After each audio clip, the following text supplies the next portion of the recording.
അതെ, ഞാൻ നിങ്ങളുടെ അടുത്ത് ഒരു ചോദ്യം ചോദിക്കാൻ പോവുകയാണ്. ഒന്നുമില്ല, നമുക്ക് ഒരാൾക്ക് കൊടുക്കാവുന്ന ഏറ്റവും വലിയ ഗിഫ്റ്റ് ഏതാണെന്ന് ചോദിച്ചാൽ നിങ്ങൾ എന്തുത്തരം പറയും?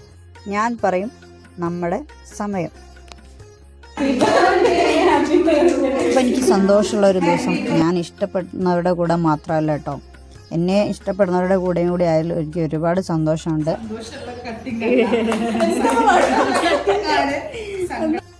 ഇപ്പം സുലു പറഞ്ഞ പോലെ സന്തോഷവും സങ്കടവും ഒരേ വേദിയിൽ ആഘോഷിക്കേണ്ടി വന്നു.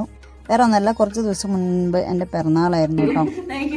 അപ്പോൾ ഇത് നമ്മളൊരു ഫ്രണ്ടാണ് ഷാനി. അപ്പോൾ ആൾ രാവിലെ തന്നെ ഗിഫ്റ്റൊക്കെ ആയിട്ട് വന്നു. പിന്നെ കുറച്ച് കഴിഞ്ഞപ്പോൾ അതാകുമ്പോൾ പായസമൊക്കെ സെറ്റാക്കി വെച്ചിട്ടുണ്ട്.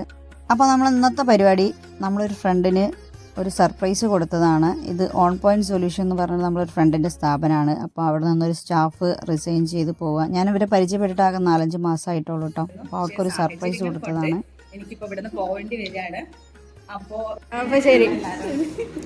ഞാനിങ്ങനെ ആലോചിക്കാറുണ്ട്, കാലങ്ങൾ കഴിയുന്തോറും എത്ര അപരിചിതരായ മനുഷ്യരാണല്ലേ നമുക്ക് പരിചിതരായിട്ട് നമ്മളെ മുന്നിൽ നിന്ന് ഇങ്ങനെ കടന്നു പോകുന്നത്.